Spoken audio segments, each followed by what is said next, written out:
bin Friedrich, König in Preußen. Als ich die Thronfolge antrat, waren wir ein Kleinstaat. Respektiert, aber niemals gefürchtet. Meine erste Schlacht, Mollwitz, hätte ein Kunststück aus Disziplin und Strategie sein sollen. Stattdessen schickte man mich vom Schlachtfeld.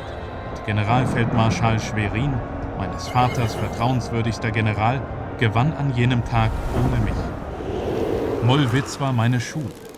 Die Kavallerie wurde inzwischen reformiert. Die Infanterie, die ohne mich kämpfte, verwandelte ich in eine Streitmacht, welche niemals ins Wanken gerät. Und diesmal stehe ich mit meinen Männern bis zum Ende. Eure Majestät, ein Verband österreichischer Grenzer, 2, vielleicht 3 Bataillone, wurden bei der Überquerung der Neiße gesichtet. Scheinbar sind sie sich unserer Präsenz unbewusst. Dann werden sie nicht mit einem Gefecht rechnen. Wir greifen an. Master of Command is a single-player, real-time tactical strategy game set during the 7 Years' War. It was developed by Armchair History Interactive. You are eased in the game battle mechanics through Rise of the Frederick campaign that follows Frederick the Great, King of Prussia, during the 7 Years' War. Even though there are only 4 historical battles, they are well-crafted with excellent German narration and beautiful art style. The main course is the international campaign, where you get to choose between 5 European powers: British Crown and Hanover. Then we have Habsburg Monarchy, Kingdom of Prussia, Russian Empire, and the Kingdom of France. Every single nation has its own unique doctrine and armies. For example, British get access to highly disciplined light infantry with excellent accuracy. Together with sturdy auxiliaries from Hanover and Hesse, they form a formidable battle line. Yet, they have the least number of men per regiment, their veterancy gain is painfully slow, and new brigades are expensive to unlock. Habsburgs are well known for their massive artillery regiments, and while Austrian regiments are staple of their line, Hungarians prefer to use their bayonets. Their problem is poor reload time combined with very slow veterancy gain for recruits.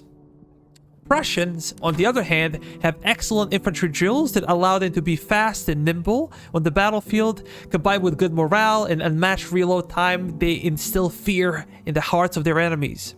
This comes at the cost of inferior and costly artillery. Officers gain veterancy faster but are more difficult to come by. Russian field cheap recruits, while their faith keeps morale high. Cossacks are notorious for their raiding. Low-tier infantry suffers from lack of accuracy and poor reload. Provisions are consumed faster than other nations. And finally, French have the biggest regiments in the game, supported by the best heavy cavalry, but are plagued with fragile morale and poor logistics. New brigades are cheaper to form, but officers require daily pay. Every nation has access to 3 armies that require achievements to be fully unlocked. Each army has its own starting resources, unique regiments, and a doctrine. Together with specialized items, they dictate the playstyle. So, for example, we have Austria.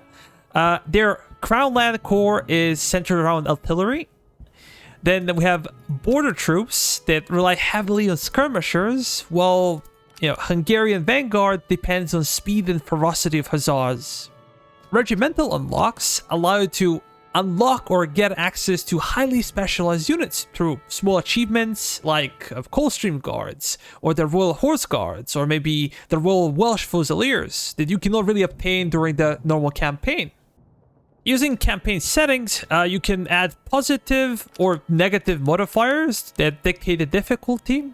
Alternatively, you can go to enemy nations over here and select your opponents. Campaign consists of 3 different acts. Before each one, you select a region that determines the enemy you're going to face. You get 2 secondary objectives. If fulfilled, the first one will reward you with a unique regiment, and the second one with a brand new doctrine. Primary objective of this campaign is to destroy headquarters, and if you succeed to do so, you will be moved to the next act until the final headquarters. Then on the top left, we can see all the currencies. Here we have thalers, that's essentially money that you have. You use it to equip your troops, to buy new regiments, to expand brigades, to buy equipment, to pay for reservists, provisions, ammunition, pretty much everything in the game. Then we have reservists over here that are there to refill the ranks of your army. After every battle, you're going to take some casualties, and this should help you to get your army up to strength. Then we have provisions, essentially everything that you need, but primarily food. And if you run out of provisions, essentially your army will start losing first reservists, and then your regiments will slowly run away, desert, and disappear. We have ammunition that again is used during the battles and used for training. If you do not have enough ammunition, you will not be able to resupply your men, and empty muskets and artillery would not fire during the battle. Besides massive headquarters army, you will have to deal with smaller patrols that will hunt you down. There are also large encamped armies that are hard to beat, but if you manage to do so, you will get rewarded with an additional doctrine. On the campaign map, you have a couple of stances. The normal one would be March. Then you have Forced March when you move faster, but you attrition more, you lose more provisions, you have less of a visibility, and your army replenishment is lower.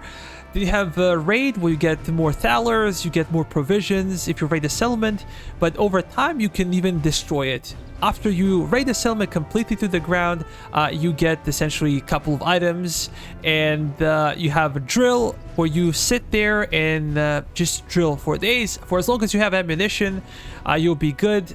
You're gonna get some extra experience for your units and for your officers.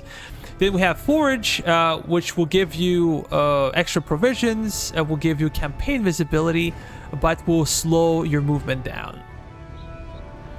One more thing to note is that whenever you play new campaign, whenever you play new map, everything is procedurally generated. That means the names of the towns, positions of the towns, everything, the buildings inside of the towns, the events are placed in a different section. Their outcomes will be different. Their requirements will be different.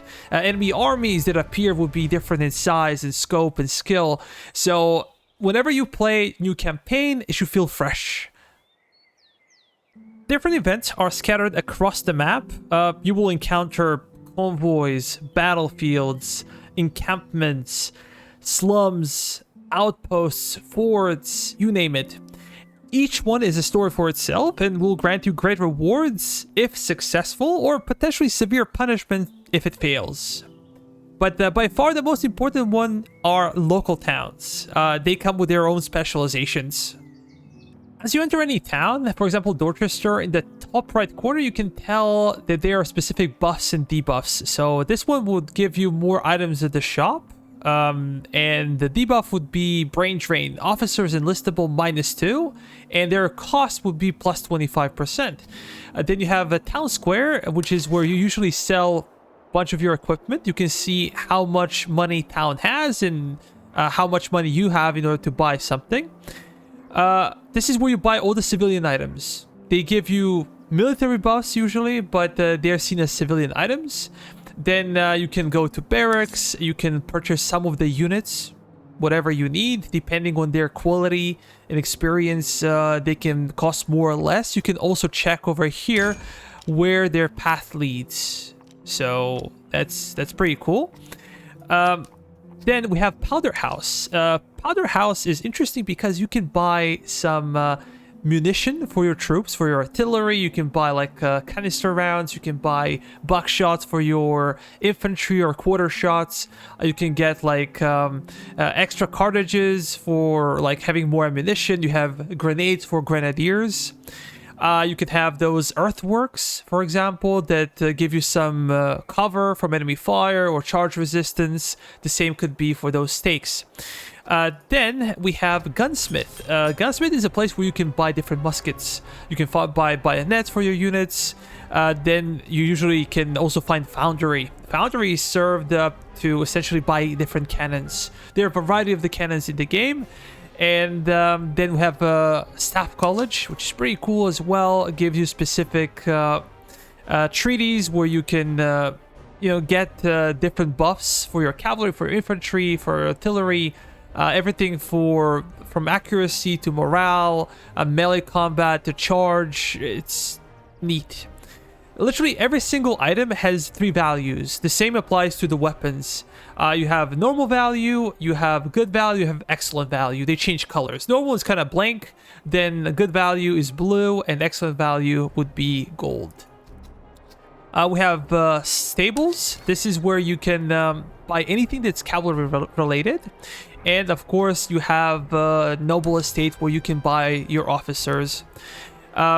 Essentially, that's it. There might be a couple of more buildings. They're not always available in the same towns, and you can have different types of recruits. Over here, you have the ability to use your thalers or your currency to purchase provisions, to purchase reservists, and to purchase ammunition. Your army consists of essentially brigades and regiments. You can have up to 5 brigades in the late game, but you usually start with 1 or 2 depending on the faction you're playing and depending on the army you're choosing. Whenever you need to kind of expand the brigade, you have to purchase it, but each new brigade will be exponentially more expensive, usually about twice as expensive as the previous one. This is there to prevent player from snowballing too much. And if you have too many regiments and too many officers, but not enough brigades, they're gonna appear over here on the top, what I call the bench. So occasionally you can swap them between, different units.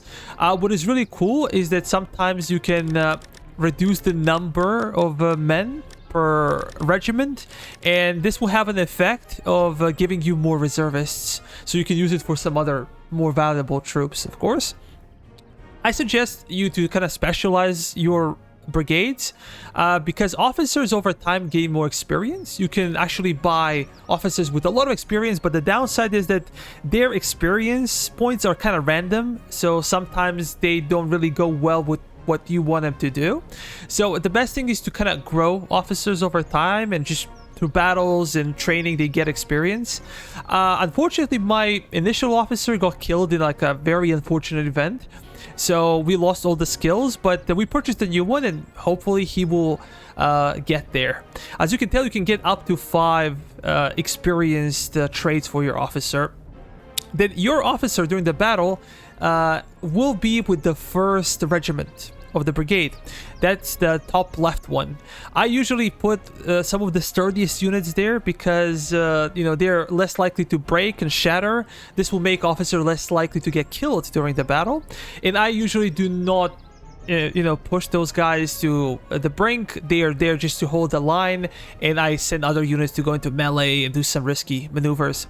But the cool thing is that you can change pretty much everything about these guys. For example, you can change their hat, their hair, their head, their color, their uniform. You can give them names of your friends. This game is meant to be streamed, by the way. I cannot remember when was the last time I had so much fun giving regiment names, giving brigades names, or officer names after, subscribers or people in the comments section. So it's a lot of fun. Then every single unit over here has its own stats. We have British Foot. British Foot is famous for its accuracy, has good morale, very impressive unit, one of my favorites actually. And over here we can see morale, and you can see all the buffs and debuffs you get from specific trades from your officer. You can get those doctrines. Sometimes they help you or they don't. Then you have the range, you have accuracy, you have reload time. Over here we have charge, we have melee, we have stamina, and of course movement speed. There are a bunch of items that you can equip to your regiments. So for example, I can select primary weapons, and I can deselect this, so only infantry equipment can be found. This is actually, I'm doing a poor job like this.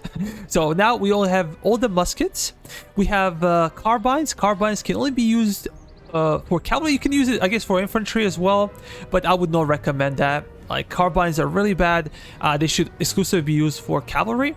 So we're gonna see our British Foot has, for example, good accuracy and should have good range. So the best musket for something like this would probably be Charleville. It has excellent range. Maybe reload time is a bit poor, but accuracy is really good. You can see those buffs and debuffs. Buffs are usually presented as green, debuffs as red. and look at the difference in stats. So 100, 135. Accuracy is 52. Now accuracy is 61. And so on and so forth. But let's go back to having everything. You can kind of tell what the item is supposed to be for. If they're not specified, they can go to anything, essentially. They can go to artillery, they can go to cavalry. So we expect our British foot to be fire exchanger during the line combat. So we're going to give them marksman, which will increase their accuracy by 10, but will reduce their reload time. We're going to give them tea rations that are good. As we said, there are different kinds of colors for items, and they determine the quality. This one is excellent. It's kind of gold color. So we're going to get some accuracy and reload time, and we can probably give them... how about stakes? This will kind of protect them from enemy fire and protect them from enemy cavalry charges. As well as, how about we go for this one? Morale and morale damage received. That's pretty good. That's excellent. Right? We can also give them bayonets, so they will perform better in melee. I usually recommend doing this for your best troops, like your grenadiers or your highland troops. They're already good in melee, and they're the ones that you want to go in melee with. With foot, you usually want to just stay back and shoot. That's your primary advantage. If you have some skirmishers as well, give them the best and the longest rifles you have. They don't really need bayonets because they're usually going to shatter. If they get charged by enemy cavalry, they should never be in melee, right? Then you can have specific cannons. You have a bunch of other equipment. I do not have enough time to go through everything. But additional cool thing is that you can change those units. For example, you can change everything from their hair color, hat color, their flags, colors, codes, crossbelt, trousers, literally everything. And they're gonna look completely different on the battlefield. I haven't seen this level of customization in any strategy game, so this is so cool. I think the closest Total War came to this would be Shogun 2, you know, Avatar Conquest, but I don't think it was anywhere near this. You can make whatever you like, essentially. You can name your regiments whatever you like.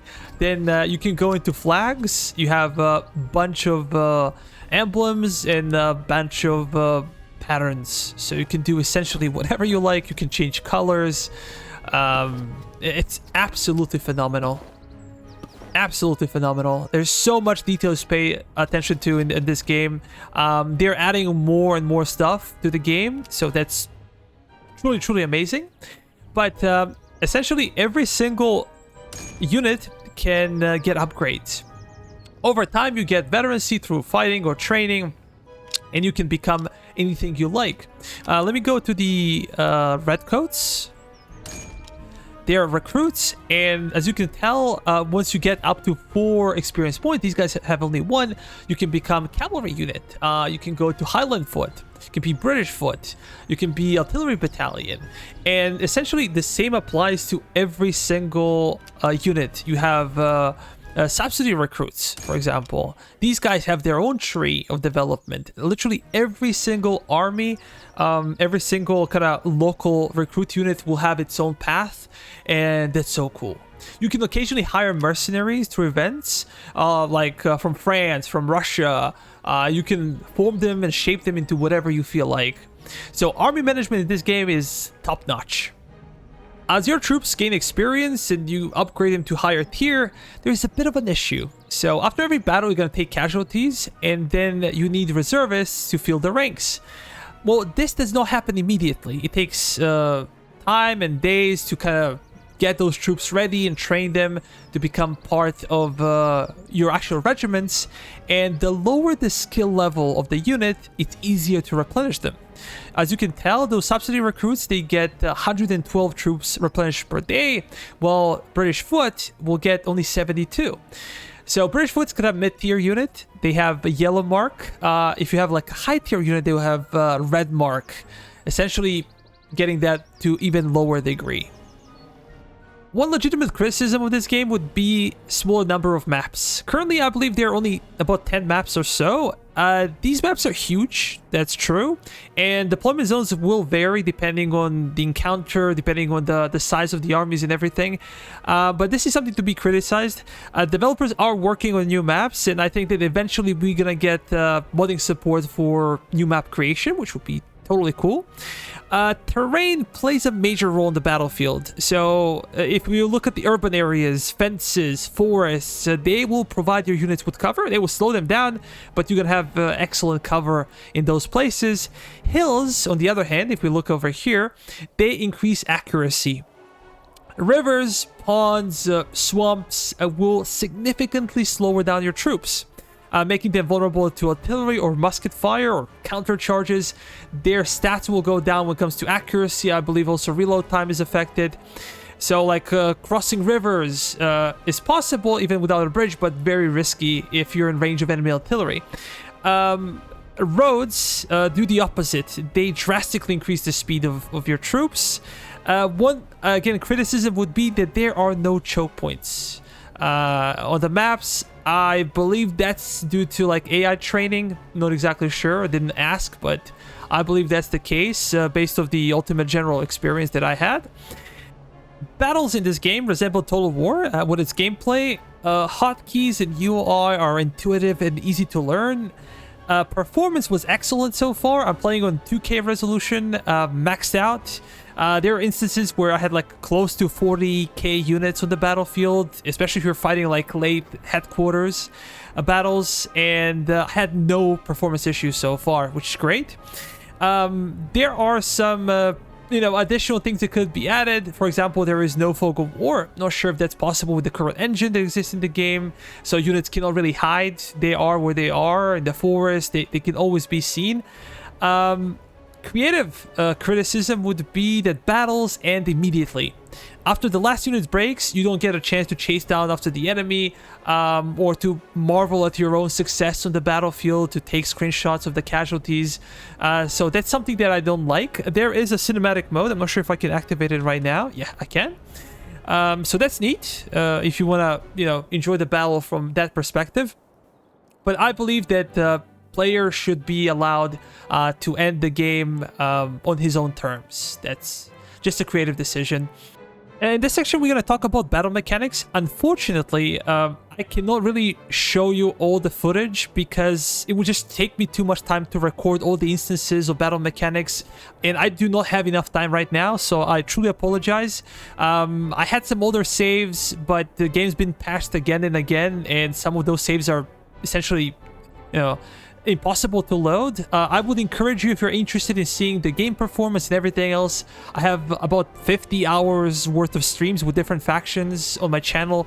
Go there and check out to see how battles work and everything else. I'm just going to talk about the general mechanics of the battles and what you can or cannot do on the battlefield.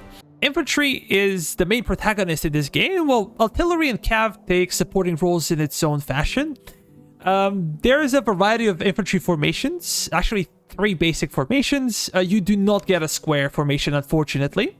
Those formations can be seen over here, and they're like 3 locked functions: attack column, and line. Those things are not like exclusively locked, like you kind of change the depth, but not too much, right?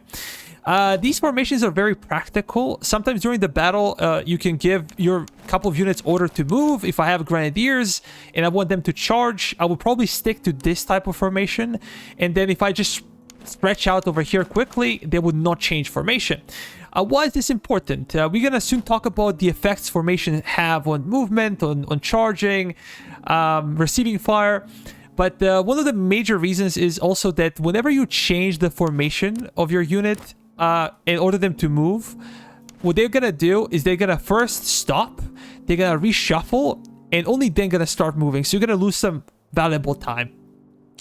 But if we go into line formation, if you guys remember playing like Napoleon, kind of a trick was to stretch out your men for as long as you could physically, because there were no downsides to it.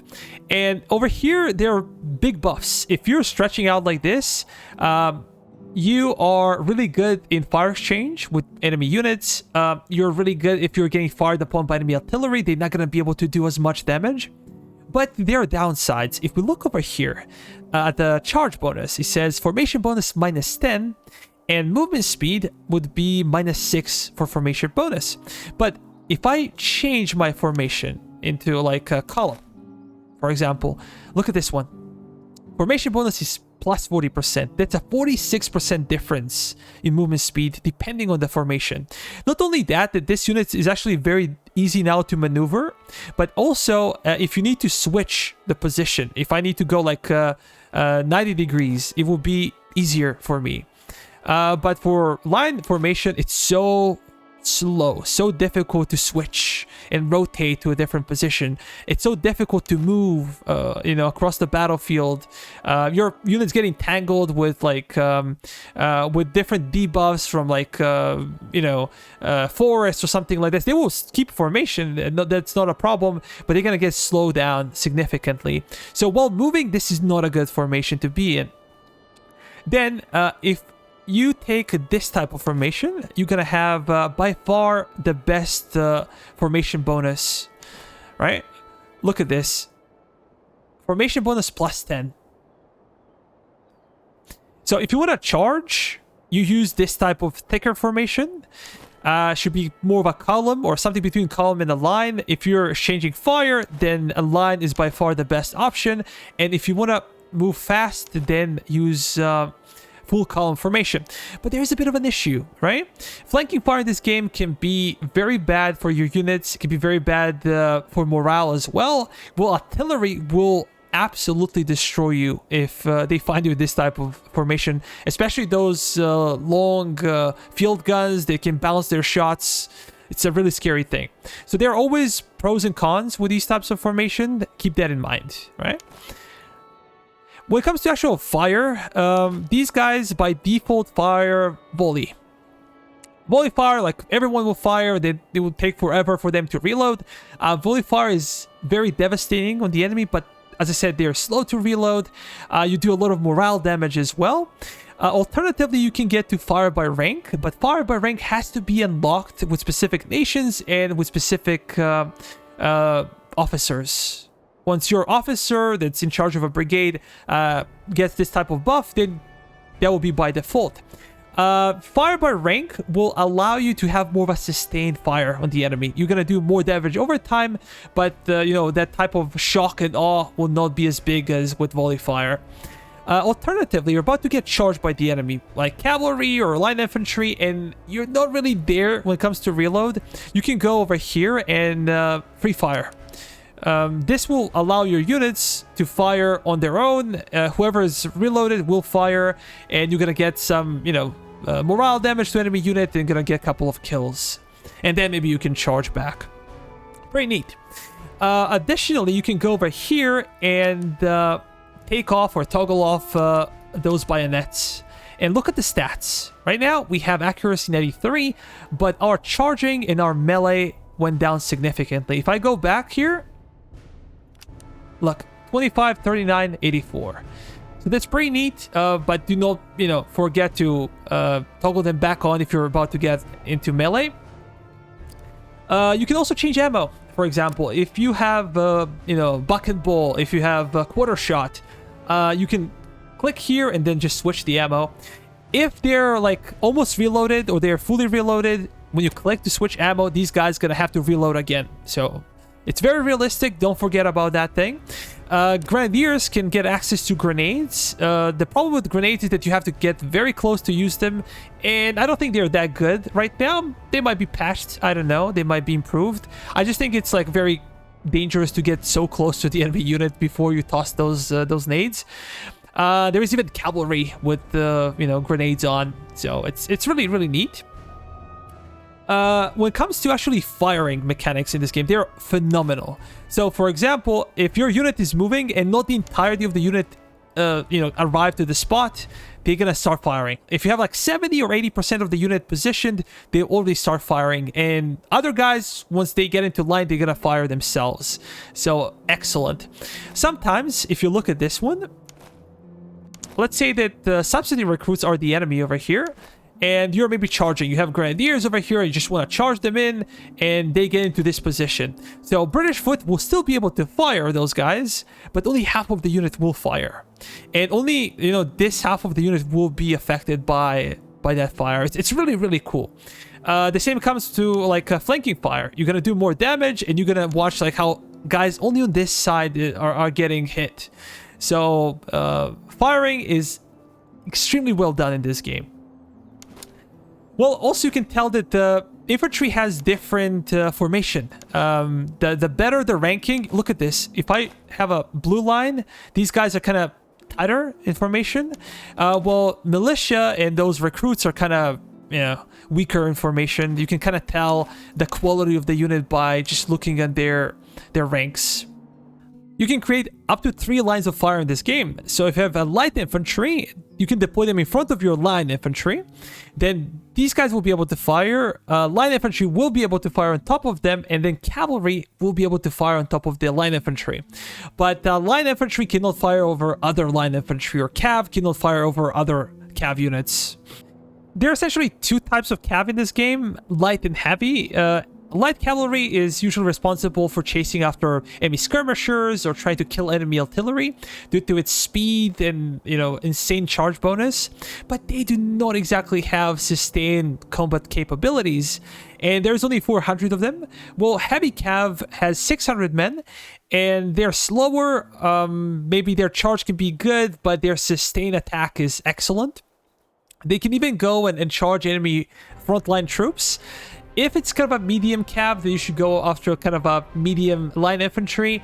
If you have like extremely good cav, like a French rule cav, you can even beat the best of the enemy grenadiers in melee. But be very careful. If you get too close and they get like a volley off, like a really good volley off, they can decimate your line. If you get focused down by enemy artillery as well, it can be very tricky. In this time period, it's difficult to use cavalry effectively. As we said, they're more of a support role, but they can break through enemy formations if used correctly. Even light cav can be used to break line infantry, but they should be usually surrounded, should be at the very low morale. Make sure that they're not fully braced. Sometimes they can have stakes like our British foot. So it will take them some time to fully brace, to, you know, put those deployables in front of them. And, you know, if you can pull a charge before that happens, great. If you cannot, maybe try to avoid charging directly. Cav can utilize 2 weapons. You're going to have carbines. Carbines for cavalry are not that effective. Even the best ones are not that good. They have short range, they're easy to reload, but their accuracy is very poor. Good thing is that you can fire while moving. You can fire like by being on the flank, you still kind of fire on the sides. This is more of a morale shock than actual damage into the unit. When cavalry is charging, there is kind of a charging bonus. You're gonna see like a small loading line, and when it fills, you're gonna have like a full bonus charge. If that charge line is not fully developed, then you're not gonna get those charge benefits. This reminds me of Medieval 2 Total War. If you play that thing, when your cavalry will charge your knights, they're gonna need some time to speed up and to lower down their lances, and only then they'll be able to get full charge bonus. The same thing happens in this game with both infantry and cavalry, which is really cool. Well, one downside of cavalry is that they cannot fight on foot. They cannot dismount. Artillery is an important factor in the battlefield. And if you want to deploy your artillery, you have to go over here and prepare it to fire. Now, you can still move your artillery in this position, although it will be very slow to move. So if you need to move it across the map, I would suggest to unlimber it and then tow it like that instead of just pushing the cannons, because it's painfully slow to do. There are 2 types of cannons in this game. There are howitzers and field guns, although there are like many varieties of field guns. Depending on like who's producing them, where produced, what is the caliber of those guns. Things can change from like reload time to like accuracy and distance. You know, things can go crazy. I'm not gonna go into specific details. Artillery can skip cannonballs, for example, especially those long-range and powerful artillery pieces. You can have secondary weapons, usually swords. I would not recommend equipping your artillery with it, because if they get charged by enemy cavalry, they're gonna get destroyed. So don't really bother. Try to protect them beforehand, and just use swords for your cavalry, or, you know, just resell them to get some extra funds. You can change ammunition, the same with infantry. You can get that canister shot. There are a variety of canister shots. They can be better or worse. This one will reduce your range by half, but will increase your damage. And the same as with infantry firing, we said that if they're ready to fire and you just switch between the shots, this will force them to reload again. So you usually wait until they fire, and once they're starting to reload, you switch the ammunition to save the time and kind of make them more efficient. AI in this game can be pretty solid, depending on the type of engagement. For example, if AI feels like has fire superiority, especially with artillery, they're gonna come into the range and then start firing. They're gonna form a defensive position and stay there. If they feel like you have the advantage, then they will be pushing towards you. This will put player in a more difficult position. Like before, you could kind of tease AI. Now it's more difficult to do. They use normal formations. If they have numerical superiority, their cavalry will try to flank you. They're gonna keep pushing on your flanks. And if they're inferior, their cavalry usually gonna stick around their artillery, try to protect it. Additionally, yeah, I had like maybe a day or 2 days ago, I had like a very interesting situation with new patch where I was exchanging fire with enemy regiment on the right flank, and cavalry was pushing my right flank. So if I would go and like reposition my regiment to face cavalry, they're just gonna back off and continue to push the flank. But if I would face the regiment that was shooting at me, they would, you know, slowly start moving towards my regiment in order to flank it. So cavalry is actually very impressive what they can do. There are occasional bugs sometimes, like when you give your units like moving orders like this, sometimes they're gonna get mixed up. Like occasionally happens that this unit will go over here and this unit will go over there. If you're a human, you just click again and it's not a problem anymore. But sometimes for AI, you can see it if their center gets kind of mixed up.